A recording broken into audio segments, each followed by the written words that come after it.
Hello बच्चों, welcome to my YouTube channel study for maths and science. मेरा नाम है सैफ। आज हम पढ़ेंगे class 10th science chapter number 6 life process के कुछ इम्पोर्टेंट क्वेश्चंस जो बोर्ड एग्ज़ाम के पॉइंट ऑफ व्यू से इम्पोर्टेंट हैं। पहला क्वेश्चन है, why is energy required by an organism even during sleep. जब कोई ऑर्गेनिज्म, कोई जीव सोता है तो उस टाइम पर भी उसको एनर्जी की रिक्वायरमेंट क्यों होती है? तो इसका आंसर है, this is because even when an organism is asleep, various biological processes keep on occurring in its body which require energy। तो जब कोई ऑर्गेनिज्म सोता है तो सोते टाइम पर भी उसकी बॉडी के अंदर कुछ बायोलॉजिकल प्रोसेस जैसे कि रेस्पिरेशन, सर्कुलेशन वगैरह होते रहते हैं जिनको एनर्जी की रिक्वायरमेंट होती है। ठीक। दूसरा क्वेश्चन है, give the energy transformation that takes place in the process of photosynthesis. Photosynthesis के टाइम पर कौन सी एनर्जी में कन्वर्ट हो जाती है? तो इसका आंसर है, solar energy is converted into chemical energy during photosynthesis. Photosynthesis के टाइम पर सोलर एनर्जी जो सनलाइट होती है वो फोटोसिंथेसिस की रिएक्शन के बाद केमिकल एनर्जी में कन्वर्ट हो जाती है। ठीक है। अगला क्वेश्चन है question number 3। What is chlorophyll? Chlorophyll क्या होता है? Chlorophyll is a green coloured pigment found in the green leaves और green part of the plant which trap solar energy for photosynthesis. Chlorophyll is present in cell organelles called chloroplast. Chlorophyll एक ऐसा green colour pigment है जो कि plant के green part या green leaves जो होती हैं उनमें पाया जाता है और फोटोसिंथेसिस की रिएक्शन में इम्पोर्टेंट होता है। और जो क्लोरोफिल होता है वो लीव के अंदर या प्लांट के अंदर जिस सेल ऑर्गेनल में पाया जाता है उस सेल ऑर्गेनल्स को क्लोरोप्लास्ट कहते हैं। ठीक। नेक्स्ट क्वेश्चन है क्वेश्चन नंबर 4।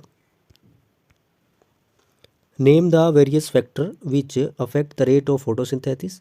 ऐसे कौन कौन से फैक्टर हैं जो फोटोसिंथेसिस रिएक्शन के रेट को अफेक्ट पहुंचाते हैं? The factor which affect the rate of photosynthesis are light, water, temperature and carbon dioxide. तो ऐसे हमारे एक लाइट है, एक वाटर है, एक टेम्परेचर है और एक कार्बन डाइऑक्साइड है जो फोटोसिंथेसिस की रिएक्शन को इफेक्ट पहुंचाते हैं। अगला क्वेश्चन है क्वेश्चन नंबर 5। Define photolysis. तो आंसर है इसका, the phenomenon of breaking down of water molecule using solar energy absorbed by chlorophyll molecules is known as photolysis.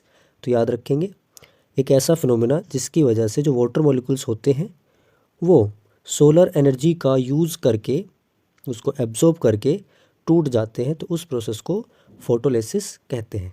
ठीक है। क्वेश्चन नंबर 6 है, define light reaction. Define light reaction. तो इसका answer है, chemical reaction which take place only in the presence of light is called light reaction और light dependent reaction. तो एक ऐसी रिएक्शन जिसको होने के लिए लाइट की प्रेजेंस होना बहुत ज़रूरी है या लाइट पर ही डिपेंड होती है, तो उस रिएक्शन को लाइट रिएक्शन कहते हैं। It take place in the grana of chloroplast. तो ये क्लोरोप्लास्ट के ग्रेना में होती है। क्वेश्चन नंबर 7 है, डिफाइन डार्क रिएक्शन। तो ये पहले वाले क्वेश्चन का उल्टा है, वो लाइट रिएक्शन थी, ये जो है डार्क रिएक्शन है। तो a chemical reaction which can take place even in the absence of light is called dark reaction और लाइट इंडिपेंडेंट रिएक्शन। तो ऐसी रिएक्शन जिसको होने के लिए लाइट क्या होना ज़रूरी नहीं है, तो ऐसी रिएक्शन को डार्क रिएक्शन या लाइट इंडिपेंडेंट रिएक्शन कहते हैं। और it take place in stroma of chloroplast. तो क्लोरोप्लास्ट के स्ट्रोमा में होती है। अगला क्वेश्चन है question number 8। What are peristaltic movement. तो पेरिस्टल्टिक मूवमेंट क्या होती है? The contraction and expansion movement of the wall of food pipe are called peristaltic movement. तो याद रखेंगे, जो फूड पाइप होता है उसके अंदर जो मूवमेंट होती है उस मूवमेंट को ही हम पेरिस्टल्टिक मूवमेंट कहते हैं। This movement pushes the food in forward direction in the alimentary canal. तो ये मूवमेंट फूड पाइप के अंदर फूड को एलिमेंट्री कैनल में आगे की ओर पुश करती है। अगला क्वेश्चन है question number 9। Which is the largest gland in the human body. तो याद रखेंगे इसका आंसर है लीवर। तो लीवर जो होता है ह्यूमन बॉडी के अंदर सबसे बड़ा ग्लैंड्स होता है। Question number 10। Give an example of an organism who digestion is intercellular. तो इसका आंसर है अमीबा। ठीक है। नेक्स्ट क्वेश्चन है name the various cell through which water move upward to react the leave. तो इसका आंसर होगा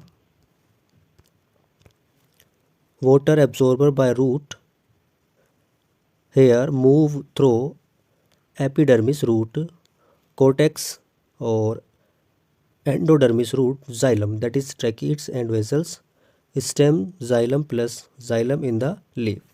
तो ऐसे हमें सेल का नाम लिखना था जो वाटर को अपवर्ड डायरेक्शन में मूव कराते हैं। तो वाटर एब्जॉर्ब किया जाता है इसके द्वारा जो एपिडर्मिस रूट होते हैं जिनको कोर्टेक्स कहते हैं, फिर उसके बाद एंडोडर्मिस पर जाता है जो रूट जाइलम होते हैं, ठीक है। वहाँ से आगे जाएगा स्टेम जाइलम के अंदर और फिर जाएगा कहाँ पर, जाइलम इन द लीफ, जो लीफ के अंदर जाइलम होगा वहाँ, और ऐसे जड़ से लेकर लीफ तक, पत्तियों तक पानी पहुँच जाता है। क्वेश्चन नंबर 12 है what will happen to a plant if it xylem is removed. कि एक प्लांट में क्या होगा अगर हम सारे जाइलम रिमूव कर दें। तो इसका आंसर है the xylem tissue transport water and minerals from the soil to the leaves of a plant for photosynthesis. If xylem is removed upward movement of water will stop. कि अगर किसी भी plant में से हम जाइलम को remove कर देंगे तो फोटोसिंथेसिस रिएक्शन के लिए सप्लाई होने वाला जितना भी वाटर और मिनरल्स थे वो रुक जाएंगे और उसकी वजह से फिर फोटोसिंथेसिस रिएक्शन नहीं होगी, ठीक है। अगला क्वेश्चन है question number 13 in which chamber of heart is oxygenated and deoxygenated blood found. तो इम्पोर्टेंट क्वेश्चन है ये, ठीक है। Oxygenated blood it found in left auricle and left ventricle, याद रखेंगे, और deoxygenated blood it is found in right auricle and right ventricle. Question number 14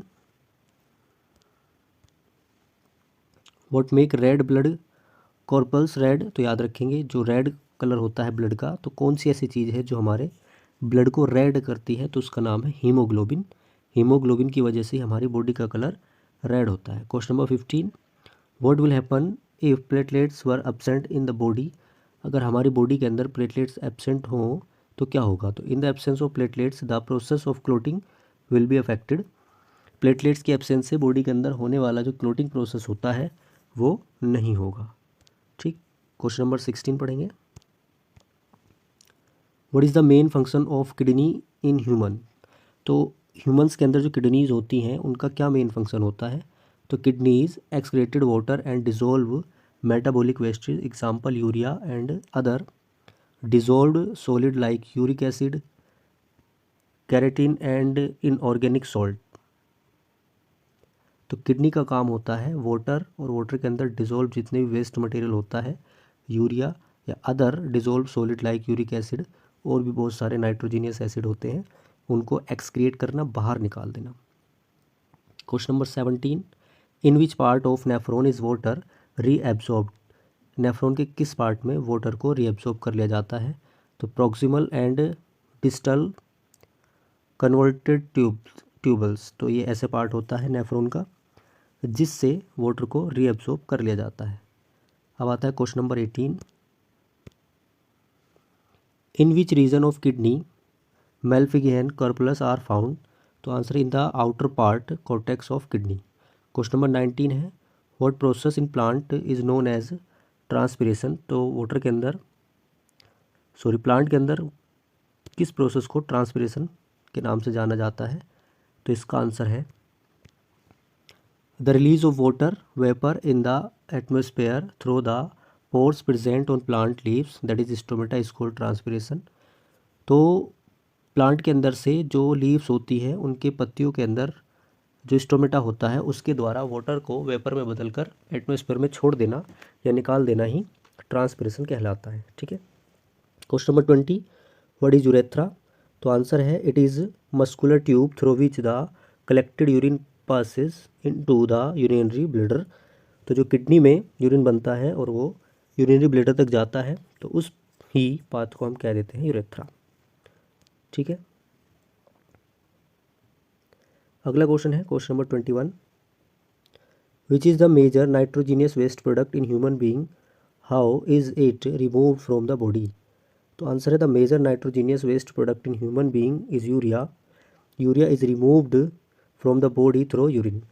तो human body के अंदर बनने वाला सबसे ज़्यादा नाइट्रोजीनियस वेस्ट प्रोडक्ट यूरिया होता है और उसको यूरिन के थ्रू बाहर निकाला जाता है। ठीक है। Question number 22, name the member covering the lungs. तो कौन सी मेम्ब्रेन है जो लंग्स को कवर करके रखती है, तो उसका नाम है प्लेरा। क्वेश्चन नंबर 23 पर आते हैं। क्वेश्चन नंबर 23 में दिया है व्हाट इज ओस्मोरेगुलेशन। तो ये पढ़ेंगे इसको। Osmoregulation is the maintenance of optimum concentration of water and salt in the body fluid. तो ओस्मोरेगुलेशन एक ऐसी मेंटेनेंस प्रोसेस होता है जो वाटर की कंसंट्रेशन को सॉल्ट के अंदर बनाए रखता है। ठीक है। क्वेश्चन नंबर 24, क्वेश्चन नंबर 24 में देखेंगे in which form oxygen is carried to the tissue. तो इसका आंसर होगा ऑक्सी हीमोग्लोबिन।